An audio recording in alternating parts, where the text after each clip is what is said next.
Hey guys, thank you for watching the SlatRock channel. If you're new here, don't forget to subscribe and check out our other high-rated videos. But first, shoot interviews used to be the place to get insider information on professional wrestling, but those are so 2005. Podcasts are now the place to get the lowdown on what happened backstage, who had heat with whom, who was sleeping their way to the top, and what wrestling plans got canceled. Here are 15 of the funniest backstage revelations from wrestling podcasts. Before you check it out, please subscribe to our channel and check out our recent videos. Number 15. Undertaker isn't as cool as a cucumber.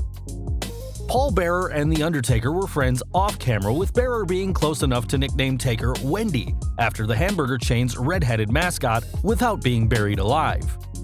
As frequent travel partners, they also played jokes on one another as they drove from one town to another. Reportedly, The Undertaker took great delight when Paul Bearer wet his pants at a gas station. Sadly, we don't have the details on this one. Bearer wasn't going to let his friend have a laugh at his expense, so he capitalized on his pal's unlikely phobia, a fear of cucumbers.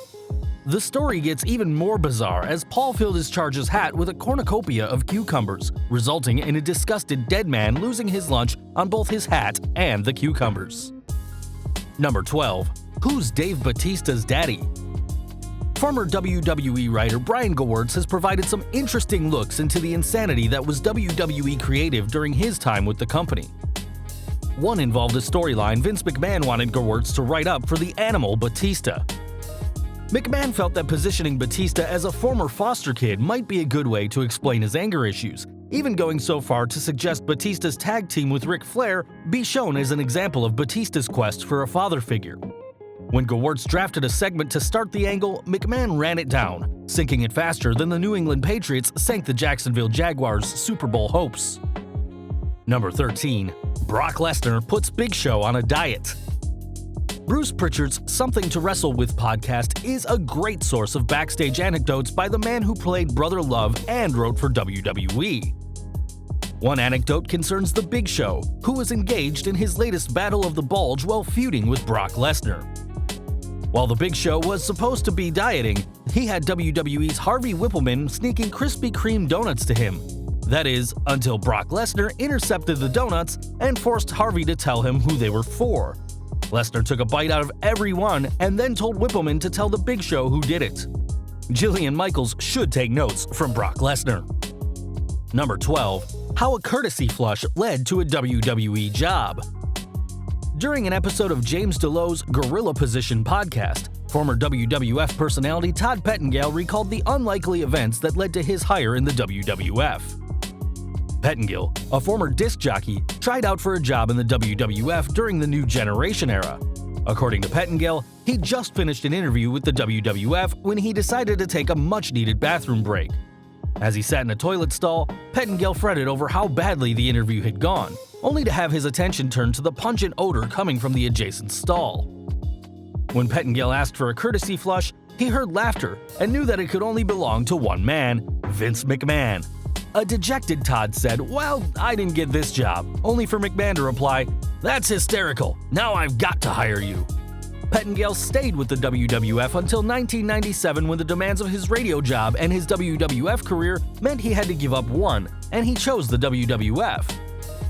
Rumor has it, Pettengill recommended Michael Cole to replace him, which gives us even more reason to hate Pettengill. Number 11. A Tale of Three Turbans. As we've established, Vincent Kennedy McMahon is a man of taste, albeit bad taste. During an episode of The Opie and Anthony Show, the late comedian Patrice O'Neal, who spent time working as a WWF writer, recalled an incident where Vince McMahon told wrestler Tiger Ali Singh to wear a turban, and Singh complained that he and his family felt the request was disrespectful. Vinnie Mac reportedly told Singh, "Shut up and put on the turban. Get out there with the stupid turban." Chaz and D'Lo Brown were also told to wear turbans, and surprisingly, they weren't happy with this new direction for their tag team. That was of no concern to McMahon, who allegedly told them, "You and D'Lo are gonna put on those fucking turbans, and I don't give a shit about desecration." Who needs to watch the Netflix show Glow when they can read about life behind the curtain in the WWE? Number 10. The Tale of Two Vinces. Hilarity often ensues on Bruce Pritchard's Something to Wrestle With thanks to co-host Conrad Thompson's relentless questioning of Pritchard. When the subject of the Attitude Era's occasional nip slip by its women came up, Conrad pressed Pritchard about how Vince McMahon asked talent to not so accidentally have a wardrobe malfunction. Pritchard presented two scenarios concerning 1998's Capital Carnage show, where Jacqueline's top came off when she brawled with referee Tim White. According to Pritchard, there was a hypothetical one. Jackie, here in the UK, they're a little more brazen. Would you have an issue if, perhaps in the middle of a match, that your top might come off? Then there was hypothetical 2, which involved Pritchard going into full McMahon mode, complete with his spot-on impersonation of Vince McMahon at his most manic. And in from there, you're on his shoulders and bam, your tits. And the world gets Jackie's tits, chocolate titties. Now, if only Bruce Pritchard was at the White House for the McMahons family meeting with WWE Hall of Famer Donald Trump so he could share his recollection of what happened there. Number 9. A perfect gift. Wrestling's Mr. Perfect was well known for his wrestling ribs, aka practical jokes played on his fellow wrestlers. In this case, he decided to execute some locker room justice after the Ultimate Warrior let his push go to his head, angering many of Warrior's fellow wrestlers. Knowing the Warrior had to hide under the ring as part of an angle, Mr. Perfect decided to leave him a parting gift, namely a stinking pile of poop for the Warrior to breathe in while he was forced to wait under the ring. While Warrior may have thought his poop didn't stink, he soon found out that Mr. Perfect did. Number 8. Owen Harts' prank phone call.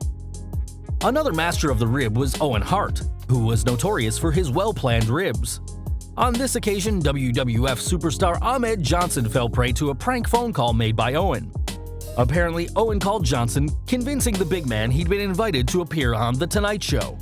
Eager to make an appearance on the popular late-night national talk show, Johnson invested in new clothes and went downstairs to wait for what he thought was a limo scheduled to pick him up. Owen greeted Ahmed at the supposed rendezvous at the supposed pickup time, revealing he was the mastermind who'd fooled him. We can only speculate how the master of the Pearl River Plunge reacted when he learned he got played. Number 7. Mr. McMahon's bedtime bombs. While WWE superstars can enjoy pleasant hotel arrangements during national tours, overseas tours can make for some strange bedfellows. One such tour saw the WWE roster in Iraq, with the WWE superstars sleeping in bunk beds.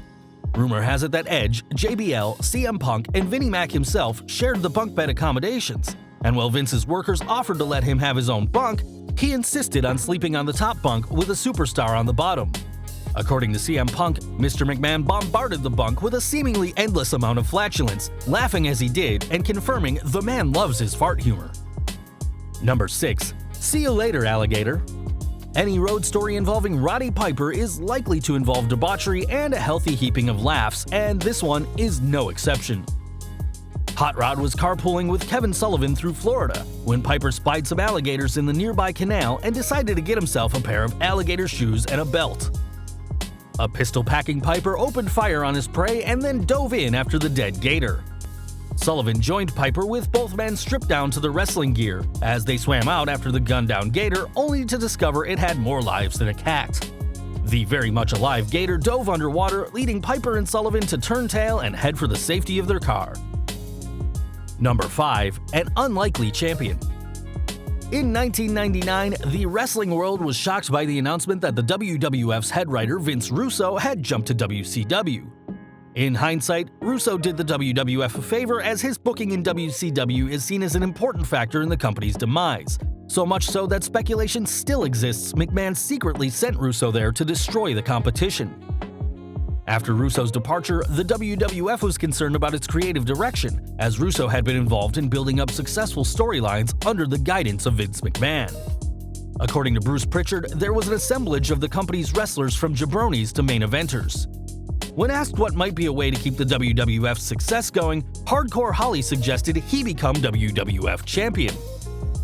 Despite the presence of main eventers like The Rock and Stone Cold Steve Austin, the mid-card worker went further, suggesting, "Then I beat everybody." Holly, who worked in the WWE until 2009, saw his suggestion go to the circular file, to the surprise of no one.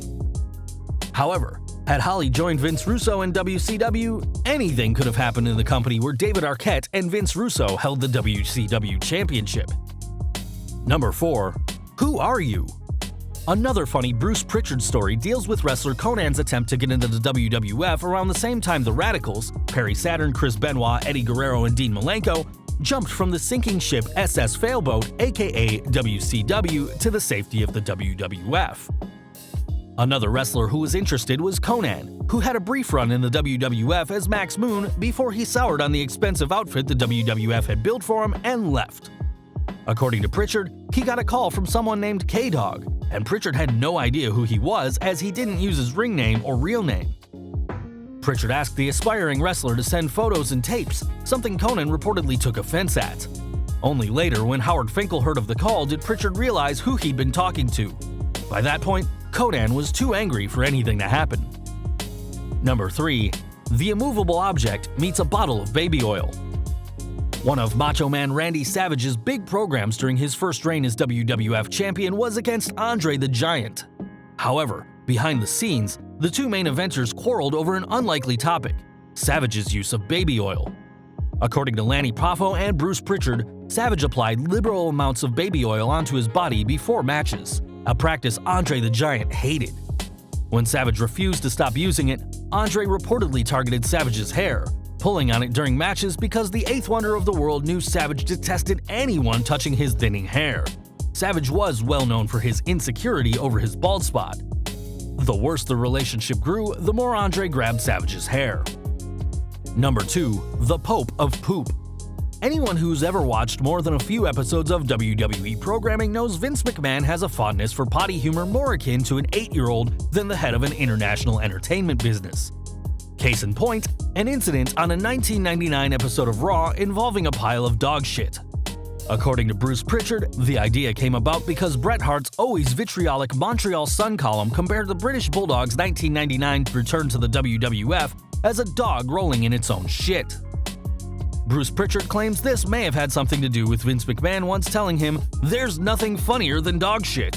If so, McMahon must find the current WWE product to be hilarious. Number 1. The ball is in your court. Impact Wrestling, the disaster formerly known as TNA Wrestling, has been around for 15 years, surviving 15 years longer than it had any right to, short of weekly human sacrifices to wrestling's dark gods. There are various anecdotes of the promotion's incompetence, but none as funny as Austin Aries' tawdry tale. Aries appeared on Chris Jericho's podcast, recalling a pickup shot where he was asked to walk to the ring. Since this was a last-minute request, Aries was unprepared for the segment and insisted he not be filmed below the waist as he wasn't dressed for the segment. Just to hedge his bet, Aries made sure he had a testicle hanging out while he walked to the ring, assuring any footage below the waist couldn't be used. This ballsy move by Aries shows how dysfunctional the WWE's so-called rival is. Well guys, there you have it, 15 of the funniest backstage revelations from podcasts. Be sure to leave your comment below and like our video. If you do like this video, don't forget to hit that subscribe button and hit that bell icon to get notified every time we post a new video. You can follow us on Facebook, Twitter, and Google+, and as always, thanks for watching.